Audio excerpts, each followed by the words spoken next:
ایک جوان کہتے ہیں بڑا گنہگار تھا، ایران کا رہنے والا ہے۔ ہوتا ہے جوان دوستیوں کے چکر میں، تو ایسا ہی جوان تھا، دوستوں میں، پرائیویسیز میں اور ان چیزوں میں پڑا۔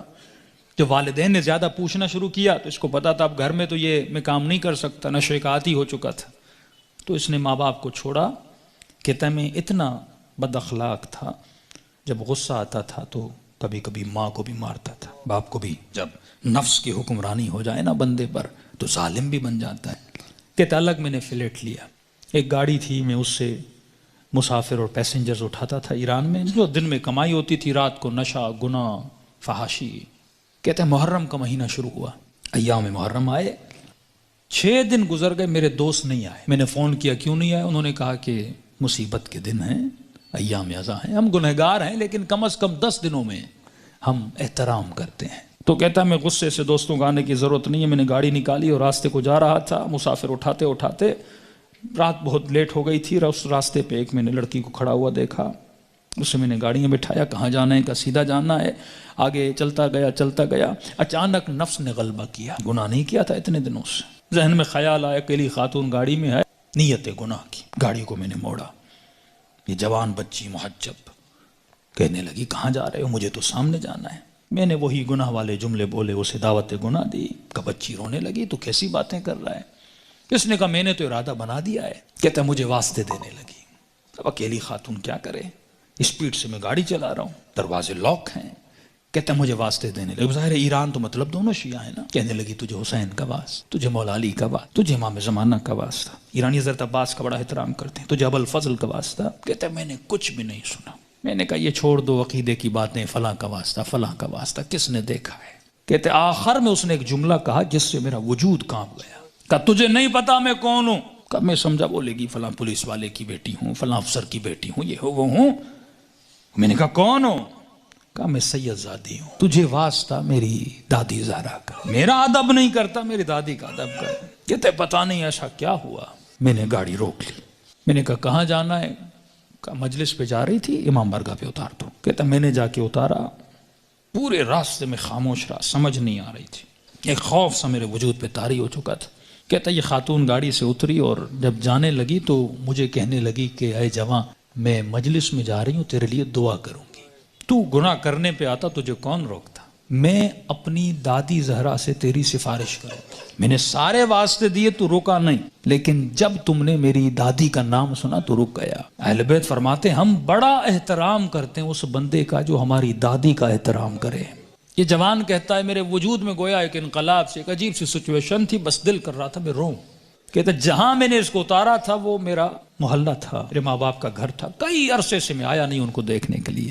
میں نے کہا اس بہانے سے جاؤں، ماں باپ سے مل کے آؤں۔ کہتا اب جیسے میں نے کچھائی کی تو اچانک ذہن میں خیال آیا، اب پاورفل ہوا، میرا روح پاورفل ہوا، نفس کمزور ہو گیا، میں نے نفس کو مارا، اس کے گلے کو گھونٹا اور میں نے اپنے روح کی آواز کو سنا تھا۔ اب اچانک میرا روح پاورفل ہوا، میں گھر کی طرف گیا، گھر کا دروازہ کھولا، اندر گیا، گھر میں کوئی نہیں تھا۔ کہتا میں نے ٹی وی کھولا، اتفاق سے ٹی وی پر ایک ایرانی ذاکر کربلا کے مسائب پڑھ رہا تھا۔ کہتا میں سن بھی رہا تھا، رو بھی رہا تھا، اور اچانک جب میں نے چینل بدلا تو جنت البقیع دکھایا جا رہا تھا، سیدہ کی ٹوٹی ہوئی قبر دکھائی جا رہی تھی، اور ذاکر بتا رہا تھا کہ نبی کی بیٹی اتنی مظلوم ہے کہ اس کی قبر کا کوئی نشان بھی نہیں ہے، ہمارے گھروں پر بھی چھتوں کا سایہ ہے لیکن نبی کی اولاد کی قبروں پر کوئی سایہ نہیں ہے۔ اس نے سارے مسائب پڑھنا شروع کیے، اتنے درد بھرے مسائب، کہتا میرا دل پھٹنے لگا جب میں نے سنا اتنی بہترامی نبی کی بیٹی کی۔ تو کہنے لگا سیدہ میں اتنا بڑا گنہگار ہوں لیکن میں نے آپ کی بیٹی کا احترام کیا، ایسے تھے جنہوں نے نبی کی بیٹی کا احترام نہیں کیا۔ کہتا اب جب رونے لگا تو مجھے اپنے گناہ، اپنی خطائیں، اپنی بدکاریاں سب یاد آنے لگی، جتنی میری اندر کی کثافتیں تھیں گویا کسی نے سامنے لا کر کھڑی کر دی تھی۔ اب میں رو بھی رہا تھا، اللہ سے معافیا بھی مانگ رہا تھا، اتنے میں میری ماں گھر آئی، جس ماں کو مارتا تھا۔ اتنے سالوں کے بعد جب ماں نے مجھے دیکھا، کہتا جیسے مجھے دیکھا تو دیکھ میں رو رہا تھا، کہتے جیسے مجھے دیکھا تو بڑے پیار سے میرے ماتھے کا بوسہ دیا اور کہنے لگی رضا تو وہ نہیں جو یہاں سے گیا تھا، مجھے بدلا بدلا لگ رہا ہے۔ تو میں نے رو کر کہا کہ اماں مجھے سیدہ نے بدل دیا۔ کہتے معافی مانگنے لگا، ہاتھوں کا بوسہ لیا، ماں کے قدموں پہ گرا کہ اماں مجھے معاف کرنا، میں بہت برا تھا۔ جب میں زیادہ رونے لگا تو ماں نے کہا بیٹا یہاں نہیں رو، امام بارگاہ میں مجلس ہو رہی ہے، معصوم کا فرمان ہے کوئی بھی دنیا کی مصیبت آئے نا ایسے نہ رویا کرو، بیوی چھوڑ کے جاتی ہے، بچے بدتمیزی کرتے ہیں، رزق میں پریشانیاں آتی ہیں، بندے کا دل کرتا ہے روؤں، کہتے ایسے اپنے آنسوؤں کو ضائع نہ کیا کرو، ذکر حسین کو یاد کیا کرو، مصیبت اہل بیت کو یاد کیا کرو، ان آنسوؤں کی قیمت بڑی ہے، ان کو ایسے ضائع نہ کیا کرو، غم حسین میں، مناجات خدا میں، توبہ میں بہایا کرو۔ تو ماں نے کہا حسین کی مجلس میں جاؤ، کہتا ہے اتنے سالوں کے بعد جب محلے میں گیا تو محلے داروں نے دیکھا ارے وہ جوان جو اتنا گمراہ تھا آج ذکر حسین میں رو رہا ہے، اس کی زندگی میں انقلاب بپا ہو گیا۔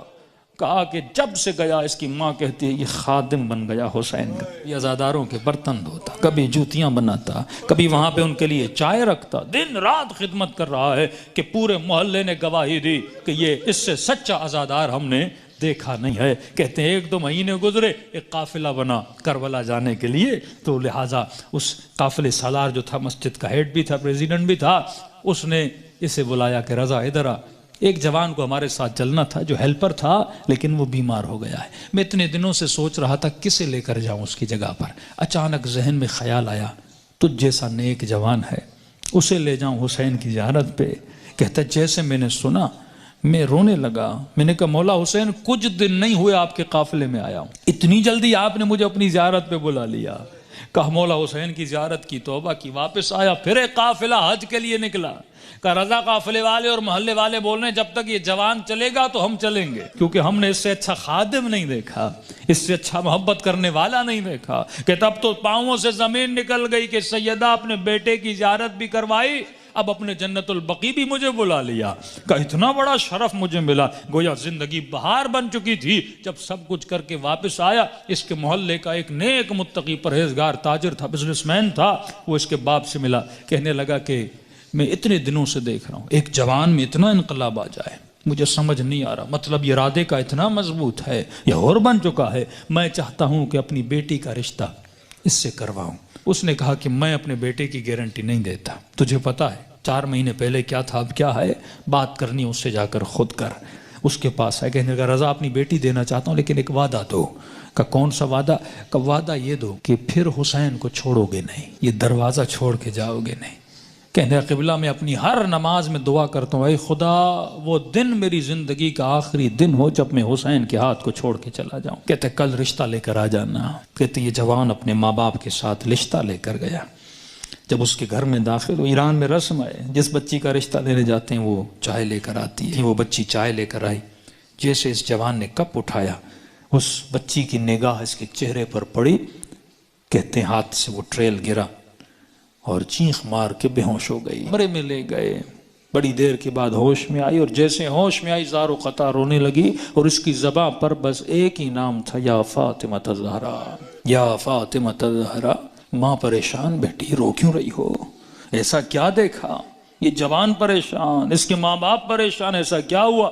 کہتی اماں اللہ کی قسم ہے کل رات میں نے خواب میں سیدہ فاطمہ کو دیکھا تھا، مجھے سمجھ نہیں آ رہا تھا، کل رات بی بی اسی جوان کا فوٹو مجھے دکھا رہی تھی اور کہہ رہی تھی کہ تو میری چاہنے والی ہے، جب اس کا رشتہ آئے اسے انکار نہ کرنا، اس نے میری بیٹی کا احترام کیا تھا۔ تبھی فرمایا جب تو ایک قدم اہل بیت کی طرف جاتا ہے وہ 10 قدم آگے بڑھاتے ہیں، لیکن سوال یہ ہے کہ یہ قدم اٹھیں، زندگی میں ان کو راضی کرو جن کے راضی ہونے سے خدا راضی ہوتا